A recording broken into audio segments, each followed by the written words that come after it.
አፋችሁን ጎንደር ላይ ስከፍቱ የነበረ እናንተ በምታከብሩበት ጥምቀት እናንተ በኋላችሁበት ጥምቀት ጭፈሩ ባይናችሁ አላያችሁ ከልክላችኋል። ጌታዬ ከጭፈራ አልፎ ጥይትም ይተኮሳል ነው እኮ የምልህ። እየሰማኸኝ ነው? ምን ነው ጎንደር ድረስ አፋችሁን ከምታሾሩ አበጣገባችሁ ያሉትን ለምን አያስቆሙ? የማያውቋትን ጎንደር ለመናቅ ጎንደር ለጎንደር ተው። በባህሉና በወጉ ስለጨፈረ ከታቦቱ ጋር ምን የሚያገናኘው ነገር አለ? ገጠር ላይ እኮ ማለት ነው አንድ ወጣት የጥምቀት ቀን ገብቶ ሆካላለ በጣም ነው የሚወቀሱት። ነውር ነው የሚባለው። ታቦቱን አድምቁ ታቦቱን አክብሩ እንጂ ምንድነው? ለምን ዝም ትላላችሁ? ተብሎ እኮ ይቀሰቀሳሉ ወጣቶች ራሱ ሎሚ ይሰጣጣሉ እንትን ላይ እዚህ በዓሉ ላይ ማለት ነው። እና ያን ወስደው ይላሉ የዝሙት በዓል ይሉታል። ተመልከት እንግዲህ እያንዳንዳችሁ የሚዲያ ሰዎች ቀረብ ብሎ ላያችሁ ሰዎች ሌላ ሰው ናችሁ። በጣም ሌላ ምንም የማትገናኙ ከስራችሁ ጋር ናችሁ እንጂ በጥምቀት በዓል የተደረገን ባህላዊ ጭፈራ አውጥተህ ኃጢአት ነው ብለህ የምትተች ምንም ዕውቀቱም ብቃቱም ንቃቱም የላችሁ። የህዝብ ደግሞ በባህሉና በወጉ በስርዓቱ በማህበረሰቡ ባህልና ወግ እሴት ታቦቱን ስላስገባ ልትነቅፉ አትችልም። ታዋቂ ቲክቶከሮች፣ ታዋቂ ዩቲዩበሮች፣ ዝነኞች ተው እንጂ የተዋወቅን ደግሞ እናንተ ያልሰራችሁት በደል አለ እንዴ? እዚች ምድር ላይ በመላው ዓለም ላይ የተሰራጨው ይሄ አቋቋም ብርሃን ይባላል። ከየት ነው የወጣው? ምንጩ የት ነው? ጎንደርን ሳይረግጥ ይወጣ የለም። ጎንደር በአታ ትባላለች። መምህር ዜማ አቤት። ጥምቀትን በጎንደር እንዴት አየኸው? በሶሻል ሚዲያው ብዙ ቲክቶከሮች የራሳቸውን ላይክ ፎሎ ለመሰብሰብ እንደምታየው ይህን ህዝብ ጨፋሪ፣ ዘፋኝ፣ ደናሽ እያሉ እየተቹት ነው። ማንም ኢትዮጵያዊ የራሱ ቋንቋ፣ የራሱ ሃይማኖት፣ የራሱ ባህል፣ የራሱ ወግ፣ የራሱ ስርዓት፣ የራሱ አስተዳደግ፣ የራሱ ትውፊት፣ የራሱ ባህልና ስርዓት አለው ኢትዮጵያ ውስጥ። ኦሮሞም እንደ ኦሮሞ፣ አማራም እንደ አማራ፣ ከአማራ ውስጥ ራሱ ጎንደር፣ ጎጃም፣ ሸዋ፣ ወሎ ለየራሳቸው የራሳቸው ባህልና ወግ አላቸው። ታቦት ሲወጣ ጎንደር ብቻ እንደሚጨፈረው ብቻ ሳይሆን ሰላሌም ኦሮሚያም ይጨፈራል፣ ትግራይም ይጨፈራል፣ ጎጃምም ይጨፈራል፣ ሸዋም ይጨፈራል፣ ወሎም ይጨፈራል፣ ደቡብም ይጨፈራል፣ ሐረርም ይጨፈራል፣ ቤንሻንጉልም ይጨፈራል። ጎንደር ምን ነው የተለየ ሆነ? እስቲ እናሳይ። አልሰሜን ግባ በለው ይላል እኮ ያገር ሰው ሲናገር። አንዳንዴ ዝም ይሄ በተለይ ሚዲያው አካባቢ ያለው ጿሂ ወይ ዕውቀት የለው ወይ ብቃት የለው ወይ ደግሞ ዕውቀት ስልህ ተንቀሳቅሶ ላይ አጠቃላይ የኢትዮጵያን ሁኔታ ዞሮ ያላየ ነው። እኔና አንተ ግን በተቻለ በጣም ብዙ ነገር አይተናል። ስለ ኢትዮጵያ በከፊል መቼም እናውቃለን፣ በግማሽ እናውቃለን ቢያንስ። ለምን ካልከኝ አሁን ስለ ትግራይ አውቃለሁ፣ ስለ አማራ ክልል አውቃለሁ። ከዛ ውስጥ ደግሞ ስለ ጎንደር፣ ስለ ጎጃም፣ ስለ ወሎ በደንብ ስለ ሸዋም እንቅቅ አድርጌ አውቃለሁ። እና በዓላት ቀን ምን እንደሚደረግ ጠንቅቀን እናውቃለን። ይሄ ቲክቶክ ላይ ያለው አርበኛ ግን ከአዲስ አበባ ውጭ ወይ ደግሞ ከአንድ ከተማ ውጭ ወጥቶ የማያውቅ ግን ማለታቸው የረዘመ ሰዎች አሉ። በጣም ይገርመኛል። በጥምቀት የማይዘፈንበት ቦታ የት ሀገር ነው? ኢትዮጵያ ውስጥ ንገረኝ። እየሰማ ከሆነ ማለት ነው። ሲጀመር ከናባባሉ ምንድነው ለጥምቀት ምንድነው ያልሆነ ቀሚስ ይበጣጣስ። ይሄ ምን ማለት ነው? ይሄ ራሱ ምን ማለት አባባሉ ራሱ ምን ማለት ነው? ይሄ ማለት እኮ በጥምቀት አምረህ ዘንጠህ ውጣ፣ ቆንጆ ሆነህ ውጣ ማለት እኮ ኃጢአት ነው እንዴ? በጣም የሚያሳፍር ሁኔታዎችን እያየን ነው። እነሱ አሁን ለምን ተጨፈረ አይደል ያሉት?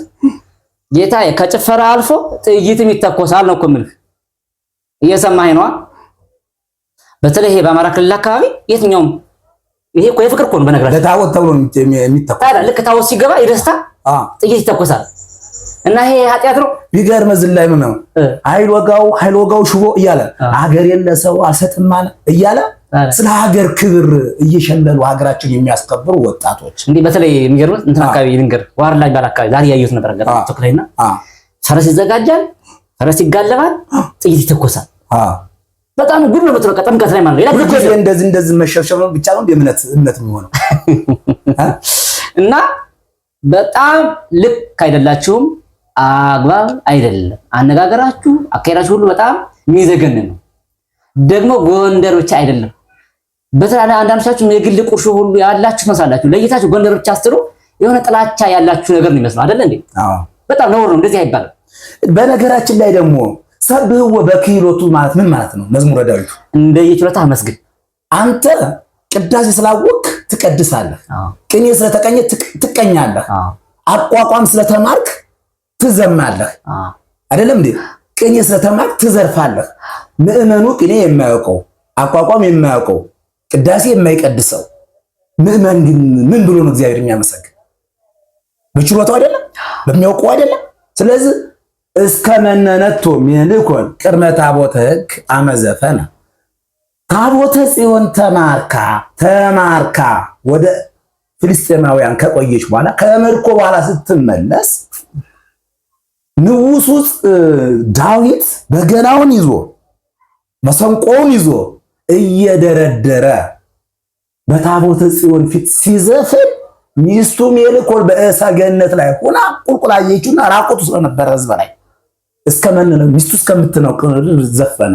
ሜልኮልም ናቀችው፣ አቃለይ እንዴት የእስራኤል ንጉሥ ነህ እስከምትቀበል ድረስ የእስራኤል ንጉሥ ተብለህ ስምህ ተጠርቶ እስራኤልን የሐል ሀገር እያስተዳደር እንዴት ትዘፍናለና ናቀችው። እንዳው ምንጩስ ራሱ ነው። አዎ ከናቀችው በኋላ ግን ክርስቶስ ተቆጣት፣ መድኃኔዓለም ተቆጣ። ምን አደረጋት? እስከምትሞት ድረስ መሃን ሆነች፣ አልወለደች፣ መከነች ማለት ነው። ይሄንን እንግዲህ ከማይነት ጽጌ ከድርሰቱ እናውጣው። እስከዛሬ እየተነገረ ያለ ነገራ እና እኔ ምንድነው ጎንደር የሚታወቅበት የራሱ ጎንደርኛ ባህልና ወግ አለው። ይሄ ኦርቶዶክስ ትፈቅዳለች አትፈቅድም፣ ግን ባህሉን ግን ኦርቶዶክስ አትከለክል። ሰላሊኛ ይጨፈራል እዚህ ሰላሊ። ይሄ የማህበረሱ ባህልና እሴት እንጂ ሃይማኖታዊ እሴት የደብረ ሊባኖስ ገዳም እሴት አይደለም። ቆይ አዲስ አበባ ውስጥ እኮ ይጨፈራል። ትናንትና በየካ እንዴ በየቦታው እራሱ አንዳንድ ሰዎች ስማቸው አልጠራም እንጂ አፋችሁን ጎንደር ላይ ስከፍቱ የነበረ እናንተ በምታከብሩበት ጥምቀት፣ እናንተ በኋላችሁበት ጥምቀት ጭፋሩ ባይናችሁ አላያችሁ ከልክላችኋል። ምን ነው ጎንደር ድረስ አፋችሁን ከምታሾሩ አጠገባችሁ ያሉትን ለምን አያስቆሙ? የማያውቋትን ጎንደር ጎንደር ለጎንደር ተው። የማታውቁትን ነገር ጎንደር ድረስ ዳችሁ ከምትናገሩ ከበጣገባችሁ የነበረውን ጭፈራ ከበጣገባችሁ የነበረውን ሁሉ አስቆሙ። የኛ አፈጻዲቆች ሲጀመር ይሄ እኮ ባህል ነው። ነገራችን ላይ ጥምቀት ላይ መዝፈን ራሱ የቻለ አንድ ባህል ነው እኮ። ባህሉን ወጉን ለማስተው ካልሆነ በስተቀር እንጂ አሁን ይሄ ኃጢአት ነው ነውር ነው ብሎ ይሄ የሚያስጨፍር የሚያቅራራ ጉዳይ የለው። ጥምቀት ላይ መጨፈር ያለ ነው፣ የተለመደው ባህል ነው። ታቦቱ በካህናት ታጅቦ በዝማሬ መላእክት ታጅቦ ሊቃውንቱ ካህናቱን እያመሰገነ ነው። በዚህ ቦታ ሰንበት ተማሪው ተደርድሮ እግዚአብሔርን እያመሰገነ ነው። በዛ ቦታ ጎንደር ላይ ማለት ነው። ዘማሪያን በዝማሬያቸው እግዚአብሔርን እያመሰገኑ ማህበረሰቡ ምዕመኑ የተሰበሰበው ማህበረሰብ በሆነ ከታቦቱ አካባቢ አይደለም በሆነ ቦታ ተሰብስቦ በባህሉና በወጉ ስለጨፈረ ከታቦቱ ጋር ምን የሚያገናኘው ነገር አለ? ይሄ ምንም ይሄ ሰዎች ብዙ ጊዜ ሐሳብ ይዘው ሲነሱ እዛ ያዩትን ብቻ ይዘው ነው የሚሄዱት። በቃ መጨፈሪያ ሆነ ምናምን ይባል ነገር አለ። እሱ አይደለም። ለምን ከጭፋሮ ከመዝሙሩና ከዝማሬው ጎልቶ ጭፋሬው ለምን ወጣ? ለመተቸት አይደለም። አሁን ብለው እኮ ነው ይሄን የሚያርጉት እኮ ለመተቸት። መዝሙር የለም ዝማሬ የለም። ከተማ እስኪ ይሁን እሺ፣ ከተማ እስኪ እንደው አሁን ካሜራ ማለ ምን ማለት ብዙ ነገር ተቀርጾ እየወጣ ነው። ገጠር ላይ እኮ ማለት ነው አንድ ወጣት የጥምቀት ቀን ገብቶ ካላለ በጣም ነው የሚወቀሱት። ነውር ነው የሚባለው። ታቦቱን አድምቁ ታቦቱን አክብሩ እንጂ ምንድነው ለምን ዝም ትላላችሁ ተብሎ እኮ ይቀሰቀሳል። ወጣቶች ራሱ ገጠር አካባቢ እነሱ አያውቁም። ግን በዛ ጊዜ በጨፈራቸው ኃጢአት ነው ተለይ ከሆነ አይደለም። ኃጢአቱ የት ነው? ከተማ ውስጥ ግሮሰሪ ማምሻ ቤቶች አሉ፣ የጭፈራ ቤቶች። እዛ ውስጥ ገብተህ የደነስክ ካመሸ እሱ ታቦቱ እያለፈ ነው። በዛ ደግሞ ወጣቱ ደስታውን እየገለጸ ነው። ይሄ ምኑ ጋር ነውር የሆነው? ትናንትና እኔ ቡልጋ ነበርኩ። ቅድም አውርተንበታል። ወጣቱ መሳሪያ ያዘ፣ መሳሪያውን ይዞ ዱላ ያዘ፣ ዱላውን ይዞ ዱላው እያቀጫቀጨ ሆይል ነበር። ሴቶችም ደግሞ ህፃናት ሴቶች ልጃገረድ ሴቶች ፀጉራቸውን ተሰርተው እንዲያጨበጨቡ ታቦቱን ይሸኙ ነበር። ሁሉም ተከፋፍሎ ሴቶች በሴቶች ወንዶች በወንዶች አዛውንት በአዛውንት አሮጊቶች በአሮጊቶች ካህናቱ በካህናት ሁሉም በሚያውቀው ተከፋፍሎ ታቦቱን ይሸኝ ነበር በምስጋና ማለት። አሁን በእኛ በተወለድንበት አካባቢ ብትሄድ መሳሪያ ከታቦቱ በኋላና ከታቦቱ በፊት አለ። መሳሪያ ታጠቅ በሙሉ በተርታ ተሰልፎ ዱላ ያዘው ገና ይጫወታል። ይሄ ምንድነው ልጃ ይጫወታል። የዛ ጊዜ ሴቶች ከወንዶች ትዳር የሚተጫጩበት ዘመን ነው። ለምን ጋብቻ የሚፈልጉበት ዘመን ነው። ትክክል። እንደዚህ ጋርም ለያዘ ነገር መንገድን ማለት ነው። እና ደግሞ አንዱ ይላል መሰለ ሎሚ ይሰጣጣሉ እንትን ላይ እዚህ በዓሉ ላይ ማለት ነው። እና ያን ወስደው ይላሉ የዝሙት በዓል ይሉታል። ተመልከት እንግዲህ ይሄ አደገኛ ክፋት ነው። ይሄ እኮ እጮኛ መውሰድ እኮ ነው፣ እያጨኩ ነው አይደለ? ቤተክርስቲያን መጥቶ ማጨት ነው። አይኑ ውስጥ የገባችውን ልጅ በቃ ለህይወት ይላት ያስተዋካትን ልጅ ሎሚ ይሰጣል። ከዛ በኋላ ሽማግሌ ይላካል ማለት ነው። ይሄ ምን ነው ኃጢያቱ? ሰዎች ግን ምንድነው ይሄ በቃ የዝሙት መንፈስ ያለበት በዓል ነው ምናምን እያሉ ሲተቹ ሰምቻለሁ። ይሄ ግን አለማወቅና የድንቁርና ትልቁ ምልክት። ሀገራችን ኢትዮጵያ የብዙ እሴት ባለቤት ነች። እምነቱ እንደ እምነት ወንጌሉ ምን ይላል? ወንጌሉን ከባህል ጋር አናከራክል፣ ባህሉ ደግሞ ከወንጌል ጋር አይጣላም። አይደለም እንዴ? ለምሳሌ አመጋገባችን ከመጽሐፍ ቅዱስ ጋር አይጣላም። አለባበሳችን ከመጽሐፍ ቅዱስ ጋር አይጣላም። ቋንቋችን ከመጽሐፍ ቅዱስ ጋር አይጣላም። ሂደታችን ሁሉ ባህላችንን እና ወጋችን አክብራ የነበረች ኦርቶዶክስ ዛሬ እንደው እውነት እናወራ ሶሻል ሚዲያ የምናወራው ሰዎች ሶሻል ሚዲያ ባለነው ልክ እንደው ከጀርባችን ቢጠላ ትክክል ነው ሁላችንስ ወረሱ ኩል ገባ ያሰብኩ ነበር። እና ምንድነው ይኸውላችሁ ጎንደር ላይ የሰማኝ ከሆነ ጎንደር ላይ ተዘመረ እንጂ አልተጨፈረም። ይሄን ማዋጥ ነው የሚጠበቅብህ። ምክንያቱም የት ነው የሆነው? ታቦቱ እየሄደ መንገድ ላይ ነው። ደግሞ ከታቦት መልስ ነው ደግሞ አንዳንዱ ግቢ ቤተክርስቲያን ግቢ ውስጥ ደግሞ አይደለም። አዎ ይሄም አለ። ኧረ እንደው ምስኪን ነው በደምብ ልናገረው ገጠር አካባቢ ላይ ይዘው ታዲያ ግቢ ውስጥ ቤተክርስቲያን እየዞሩ ነው እኮ ነው ሆያሉ ታቦት የሚያከብሩት። ስለዚህ ይሄ መዝሙር እንጂ ባህል ነው። ባህል ነው፣ ባህላዊ መዝሙር ነው። በቃ ብለህ ወሰደው። አሁን ወደ የግላችሁ ልምጣ። ዋጣው ጻጣ አድርገው ዋጣው። አሁን ጻድቅ መስለህ እንደው የተሻለ ሰው መስለህ ሚዲያ ላይ ወጥተህ ትተቻለህ አይደለ? አሁን ወደ የግል ልመጣ ነው።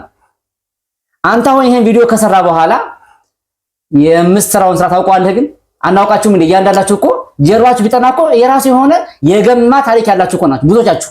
የገማ ብቻ የተበላሸ ለምሳሌ በዝሙት መንፈስ ዛሬ አንዱ ዋጋ ነህ፣ ነገ አንዱ ዋጋ ነህ። አሁን ይሄ ጉዳይ መጀመሪያ ጣት ከመቀጠር በፊት እኔ ማን ነኝ የሚል ነገር መያዝ ያስፈልጋል፣ መመልከት ያስፈልጋል። እያንዳንዳችሁ የሚዲያ ሰዎች ቀረብ ብሎ ላያችሁ ሰዎች ሌላ ሰው ናችሁ። በጣም ሌላ ምንም የማትገናኙ ከስራችሁ ጋር ናችሁ እንጂ በጥምቀት በዓል የተደረገን ባህላዊ ጭፈራ አውጥተህ ኃጢአት ነው ብለህ የምትተች ምንም ዕውቀቱም ብቃቱም ንቃቱም የላችሁም። ህዝብን እንደ ህዝብ ለመተቸት ጣትን መቆሰ ህዝብን እኮ ነው። ህዝብን አዋቂነት ለማድረግ ይሄ ህዝብ በቃ አንተ በቃ ነጠላ ለብሰህ ስለዘመርክ ጻድቅ፣ ይሄ ህዝብ ደግሞ በባህሉና በወጉ በስርዓቱ በማህበረሰቡ ባህልና ወግ እሴት ታቦቱን ስላስገባ ልትነቅፋ አትችልም። ሰማ እኔ አሁን ይኸውልህ እንደዚህ ሽንጤን ግትር እናገርህ ጀርባዬ ማን እንደሆንኩ ስለማውቀው ነው።